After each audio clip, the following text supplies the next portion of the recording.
Hello दोस्तों, जय हिंद, वंदे मातरम, जय श्री राम सभी सनातनी भाइयों को। दोस्तों आज हम बात करेंगे वक्फ अमेंडमेंट बिल के बारे में। दोस्तों जैसे कि आप जानते हैं विंटर क्षेत्र अभी चल रहा है दोस्तों, पार्लियामेंट में अभी इसकी डिस्कशन भी चल रही थी, लेकिन ये ऑपोजिशन पार्टी जितने भी है, चाहे वो टीएमसी के हो, चाहे वो कांग्रेस के हो, चाहे वो समाजवादी पार्टी के हो, एआईएमआईएम के हो, केजरीवाल के हो, दोस्तों ये लोग बावे चिल्ला चिल्ली कर रहे हैं, संसद चलने नहीं दे रहे। ठीक है, अब इन्होंने क्या किया है, इन्होंने एक सजेस्ट किया, इनकी मांग यह है कि वक्फ बिल पे चर्चा अभी ना हो, इसको पोस्टपोन कर दिया जाए और ये फरवरी 2025 में जब बजट क्षेत्र चलेगा, बजट सेशन चालू होगा, तब इस पे डिस्कशन हो।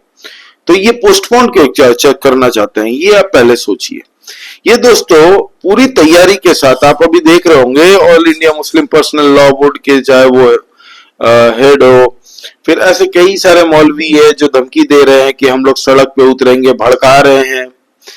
अभी दोस्तों हमने देखा संभल में भी अभी 4 दिन पहले जो हुआ, सब ने देख रहे हैं। अभी इन्होंने पूरी तरह से तैयारी करके, इनके पास ऑपोजिशन के पास मुद्दे नहीं है फिलहाल। अदानी का भी फर्जी मुद्दा, कोई मुद्दा ही नहीं है, उस पर बावेला काट रहे हैं। वक्फ पे क्योंकि उनकी वोट बैंक खत्म हो जाती है। दोस्तों पहले आप बताइए, जब इंडिया पाकिस्तान धर्म मजहब के नाम पे ये दोनों देश बटे, ये देश संविधान से चले गए, ये कहा गया था।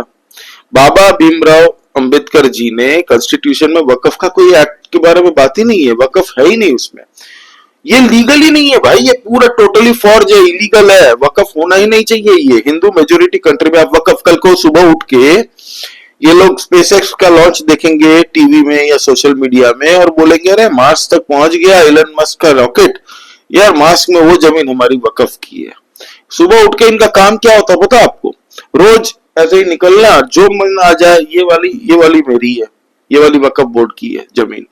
अब तुम साबित करते रहो, और साबित करने के लिए तुम्हें उनके ही वकील, उनके ही कोर्ट में जाना पड़ेगा। सोचिए, मतलब कल को वक्फ आपके घर में जाके बोल दे, एक नोटिस चिपका दे कि ये जमीन वक्फ बोर्ड की है, तो आप सुप्रीम कोर्ट या हाई कोर्ट कहीं नहीं जाके केस नहीं कर सकते, इसके अगेंस्ट आवाज नहीं उठा सकते।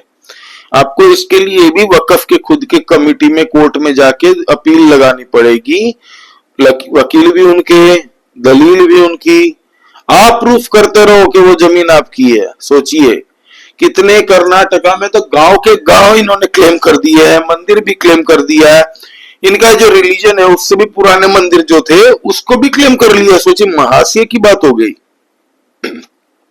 आज सुबह की बात कर रहा हूं, आज सुबह जो वाराणसी में दोस्तों एक कॉलेज है, ठीक है, उस कॉलेज का नाम है उदय प्रताप कॉलेज। 100 एकड़ की जमीन, 115 साल पुराना कॉलेज है ये, उसको भी क्लेम कर दिया। आज सुबह की बात कर रहा हूं, जबकि कुछ दिन पहले योगी आदित्यनाथ जी इसको प्लान कर रहे थे एक यूनिवर्सिटी में कन्वर्ट करने के लिए। अभी भी चल रही है इसकी, यूपी गवर्नमेंट में अभी भी इसकी पे काम चल रहा है।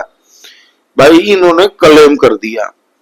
हर आए दिन हम लोग सोचते हैं ये वाला क्लेम कर दिया, वो वाला क्लेम कर दिया। कल को इंडियन रेलवे के प्लास में छोटी मस्जिदें खड़ी कर दी है, कल को बोलेंगे हमारी जमीन पे देखो इंडियन रेलवे खुद रेल चला रही है, हमें पैसे चाहिए।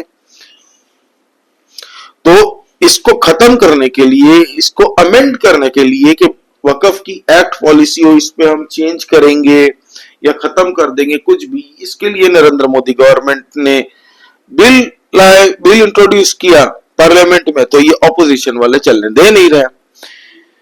अब दोस्तों मुझे जो लग रहा है ये शायद डिले भी हो जाएगा मोस्ट लाइकली, लेकिन ये होना नहीं चाहिए। ये लोग क्यों टाल रहे हैं, आज नहीं कल, मतलब क्यों टाल रहे हैं? ये इसलिए टाल रहे हैं क्योंकि आने वाले टाइम में बिहार में चुनाव है, दिल्ली में चुनाव है। अगर बीजेपी ये सोच रही है कि हम इसको भुनाएंगे इलेक्शन के टाइम में, तो सबसे बड़ी बेवकूफी कहा जा रहा है। पब्लिक जो बीजेपी के वोटर्स हैं, सपोर्टर्स हैं, वो खुश नहीं होंगे इससे। आपने सीए एनआरसी का भी यही किया था दिल्ली के इलेक्शन के टाइम में, क्या हाल हुआ था पता है? ये सब कर देने का टाइम है। दूसरी बात, मुझे जो लगता है पर्सनली कि ये लोग सोच रहे हैं ऑपोजिशन वाले कि नीतीश कुमार अगर बिहार चुनाव के टाइम में अगर पलटी मार जाते हैं तो ये सरकार फिर से माइनॉरिटी में आ जाएगी, तब नरेंद्र मोदी जी को दिक्कत आ जाएगी करने में। ये सोच रहे, इसलिए डिले करवाते जाओ। दूसरी तरफ नरेंद्र मोदी जी देख रहे हैं कि भाई ये बाइडेन जाते जाते ना हर जगह सियापा करते जा रहा। अब बाइडेन इसमें कहां से आ गया आप भी सोच रहे हैं। देखिए बांग्लादेश में हिंदुओं पे अत्याचार हो रहा है, आपको भी पता। इस्कॉन के जो फॉर्मर हेड थे चिन्मय कृष्ण दास जी, उनको अरेस्ट कर लिया और उनको बेल भी नहीं दे रहे हैं। इस्कॉन के पूरे संगठन को दोस्तों आतंकवादी संगठन घोषित करने पे अड़े हैं बांग्लादेशी लोग। ये कोशिश चल रही है, वहां पे हिंदुओं को मार रहे हैं घसीट घसीट के, ठीक है। उनके सपोर्टरों को, जो भी हिंदू है वहां पे दुकानें घर लूटी जा रही है।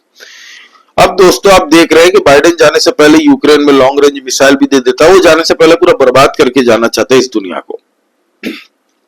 नरेंद्र मोदी जी ये जानते हैं कि कांग्रेस की भी जो ऑक्सीजन चल रही है ना, ये लास्ट जो अभी थोड़े दिन में जैसे ही ट्रम्प जीत के आया था, ये सूख गए थे कांग्रेसी ऑपोजिशन लीडर वाले कि भाई हमारा सोरोस चाचा तो अब गया। अब दोस्तों कुछ टाइम है बचा 20 जनवरी तक का, ठीक है, तब ट्रम्प आ जाएगा भाई। और उसके बाद में ट्रम्प को तो आपको पता है वो बोल देता है मुंह पे, होगा तो होगा, तुम लोग चाहे जो भी कर लो। तो इस बार नरेंद्र मोदी जी शायद अपनी तरह से अगर सोच के ये सोच रहे हैं कि हम लोग वेट कर लेंगे, तो मुझे नहीं लगता ये वेट करना चाहिए, कर देना चाहिए वकफ को खत्म। वकफ एक्ट होना ही नहीं चाहिए, कोई बिल ही नहीं होना चाहिए, वकफ बोल के कुछ चीज ही नहीं होनी चाहिए। जितनी जमीनें इन्होंने हड़पी है सब पे इंक्वायरी करो और सब पे उनको अब साबित करना पड़ेगा कि कहां कहां से जमीन आई है, कागज दिखाओ तुम अब। और सब जिनकी जमीनें हड़पी है सबको दे देना चाहिए। इसमें मुस्लिम भी है, सिख भी है, हिंदू भी है, सब है जिनकी जमीनें हड़पी है। केरला में क्रिश्चियंस लोग क्यों यूनाइट हो गए पता है आपको, क्रिश्चियंस और हिंदू, क्योंकि इनकी भी जमीनें छीनी गई है। अब दोस्तों मजे की बात देखिए, जेपीसी को ज्यादा टाइम चाहिए। अभी 4 दिन पहले आपने देखा होगा संभल में जो हिंसा हुई, इसमें बहुत जनों को अरेस्ट किया गया है। पूरा एक नेक्सस मिला है, इंटेलिजेंस को भी ये अपडेट मिली है कि ये लोग चाह रहे हैं पूरे इंडिया में, पैन इंडिया में एक हिंसा जैसा माहौल किया जाए ताकि इंडिया जलता रहे। और नरेंद्र मोदी जी शायद अभी डिले कर रहे हैं इसी वेट में कि फरवरी आने दो, तब तुम लोगों का बाइडेन चाचा भी चला जाएगा, तुम लोग का सोरोस भी अमेरिका भाग के निकल लेगा, क्योंकि ट्रंप ने तो कह ही दिया कि आने दो, फिर हम देखते हैं तुम्हारे सोरोस की क्या हाल करते हैं। एक्स प्लेटफॉर्म पे कहा है दोस्तों इलन मस्क ने। इलन मस्क तो गालियां देता रहता है उसको, बूढ़े को। ये जितने भी एनजीओ ये सब है ना, पहले एनजीओ को, और मुझे लग रहा सरकार अभी पूरी प्रॉपर तैयारी के साथ बैठी है। वकफ बिल लाना था, सरकार को एक्सपेक्टेशन तो होगा ही कि ये लोग बावेला पैन इंडिया में मचाने की कोशिश करेंगे। सरकार पूरी तरह से तैयार, हर जगह से तैयारी करके बैठे हैं, तभी ये बिल आया। इस बार अमित शाह जी कोई रिस्क नहीं लेना चाहते। सीए का तो ठीक है, चलो फिर भी हो गया था, कर दिया था, जबरदस्ती का बावेला मचा दिया एनआरसी को लेके, ऐसा अफवाह फैला दी कि देखो मुसलमान के खिलाफ है, जबकि सीए में मुस्लिमों का नाम भी नहीं था। लेकिन वकफ एक्ट तो डायरेक्ट है। बांग्लादेश में भी आप देख रहे हैं हिंदुओं के ऊपर कितना अत्याचार हो रहा है, तब यहाँ पे ऑपोजिशन पार्टियों के मुंह से कोई आवाज नहीं निकल रही है। जब पब्लिक खुद उनके सपोर्टर पूछ रहे हैं कि भाई आप लोग कुछ बोल नहीं रहे हो हिंदुओं के बारे में, तब प्रियंका गांधी ने कल रात को एक हल्का सा माइल्ड सपोर्ट दिखाया बांग्लादेश में जो हिंदुओं के खिलाफ हो रहा है।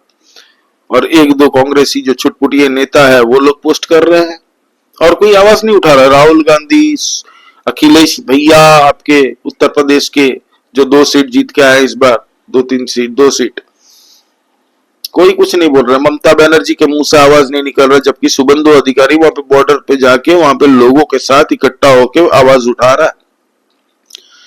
तो वकफ के बहाने अभी पूरे इंडिया को जलाने की चाहिए ऑपोजिशन लोग की, जो लीडरों की ऑपोजिशन देशद्रोही पार्टियां बोल लीजिए कि लोग हो जाए, एक तैयारी ये लोग कर रहे हैं ना दोस्तों। मुझे लगता है शायद मोदी जी ने ये भी भाप लिया हो, या फिर पास भी कर दे भाई, कोई ठिकाना नहीं है। लेकिन अगर स्ट्रेटेजी चुनाव के बारे में हो कि चुनाव जीतेंगे ये करेंगे, तो गलत है। नीतीश कुमार जी का मुझे आज भी भरोसा नहीं है भाई, सच बात बताऊं। भले एनडीए में हो, भले हाथ जोड़ के पब्लिक के सामने कि अब मैं पलटी नहीं मारूंगा, मतलब आप सोचिए उसकी इमेज क्या रही है नीतीश कुमार की। पलटू राम उसको सब पार्टी के लोग बोलते हैं, चाहे वो बीजेपी के हो, तेजस्वी उनसे छोटा है, वो खुद बोलता है पलटू चाचा। कांग्रेस बोलती है, सब बोलते हैं, वहां की बिहार की जनता भी बोलती है। कहां पलटी मार ले कोई भरोसा नहीं है। कल को अगर वो पलटी मार भी जाते हैं तब क्या करेंगे, फिर माइनॉरिटी में आ जाएगी। खैर इनके पास बैकअप तो है, बीजेपी के पास, वो अपनी सीट लेके आ जाएंगे, कोई दिक्कत नहीं है उसमें। लेकिन क्यों फालतू की ये करना है? आप बिल लाए, पास करवाइए, आपकी जिम्मेदारी है। संसद को अपना काम करने दीजिए, टाइम वेस्ट हो रहा है। ये ऑपोजिशन वाले तो चिल्लाते रहेंगे, हर चीज में रोना रोएंगे, भिंडी रोना। इनको पत्ता मत दीजिए ऑपोजिशन क्या सोचता है, इनको ताबड़तोड़ इनकी सब नकेले कसिए, जितने भी एनजीओज है इन पर हंटर चलाइए, सब पता चल जाएगा इनकी फंडिंग कहां से आती है। जैसे योगी आदित्यनाथ जी ने कुछ मदरसाओं पे जो जांच बैठाई, जिसमें से पता चला कि पाकिस्तान, ईरान, अफगानिस्तान से इनको फंडिंग होती है। तो ये सब आप करिए, पावर में आप हो, जनता ने आपको इसीलिए वोट दिया, 2-4 रुपए धनिये के दाम सस्ते हो जाए इसलिए नहीं दिया।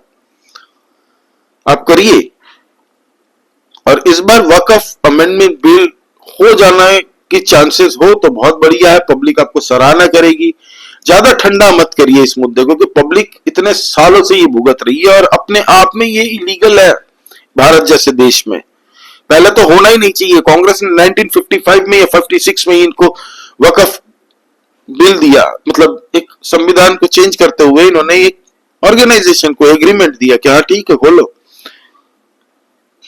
मतलब जो पाकिस्तान में चले गए थे बंटवारे के वक्त में, उनकी जितनी भी जमीनें रह गई थी वो तो ये वक्फ वो रिकवर कर रहे हैं। साथ साथ में हिंदुओं के मंदिर, पूरे पूरे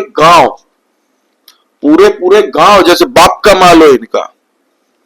ये तो गलत है ही, पूरा वक्फ गलत है भाई, इलिजिमेट है, नाजायज है, ये वक्फ होना ही नहीं चाहिए। तो गवर्नमेंट बोल रही है इसमें हम संशोधन लाएंगे। भाई क्या संशोधन लाएंगे? जो चीज गलत है उसको आप क्या सुधारेंगे? गलत है तो खत्म करो ना। एनीवे दोस्तों, ये अभी हाल चल रहा है, देखते हैं क्या हो रहा है। संभल में जो भी हुआ, बहुत जन पकड़े गए हैं संभल हिंसा पे दोस्तों। बहुत तरीके से अखिलेश यादव के जो सांसद थे जियाउर रहमान बर्क, वो बोल रहा है मैं बेंगलोर में था। भाई 19 तारीख को तू वहां पे था जब एएसआई की टीम सर्वे करने गई थी। शुक्रवार को जुम्मे में तूने, तेरी तकरीर थी, ये कह रही है पुलिस।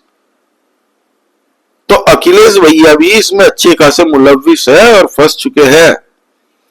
अब ये गवर्नमेंट को देखना है, एजेंसीज भी गवर्नमेंट के पास है, सत्ता भी है, किस चीज का वेट करेंगी ये पता नहीं है।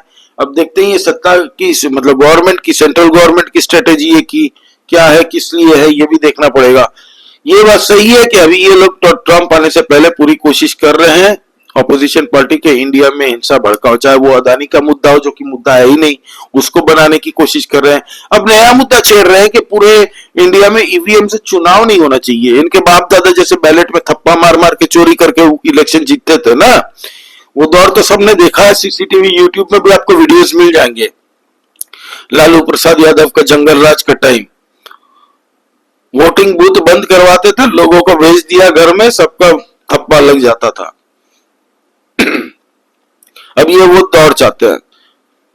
सोचिए, मतलब कोई मुद्दा नहीं है, जबरदस्ती का रोना, भिंडी रोना रो, ऑपोजिशन का यही काम रह गया। तो मुझे उम्मीद है कि मोदी जी, अमित शाह जी ये बिल को पास करवा के रहेंगे और इस पे सख्त से सख्त कानून लाके जो डैमेज हमारे भारत को पहुंचा है उसको सुधारेंगे, गलती नहीं होने देंगे। और इन ऑपोजिशन के जितने भी एनजीओ है ना, मैं बोलता हूं इनको पूरी फंडिंग जहां से होती है ना, उस फंडिंग को कुचल दिया ना सरकार ने, इनकी बोलती बंद हो जाएगी। ये जितने भी चाहे फेक, जैसे योगी आदित्यनाथ जी ने मदरसा पे स्ट्राइक करके एनआईए की जांच बैठाई थी ना, वैसे पैन इंडिया जितने भी एनजीओ है ना, इनकी पूरी फंडिंग कौन कौन है सबको जेल में डालो, उगल देंगे ये लोग सब। एनीवे दोस्तों, आपका इस बारे में क्या कहना, प्लीज कमेंट करके बताइए। लाइक कीजिए इस वीडियो को और जय श्री राम सभी सनातनी भाइयों को। Please subscribe to this channel. जय हिंद, जय श्री राम।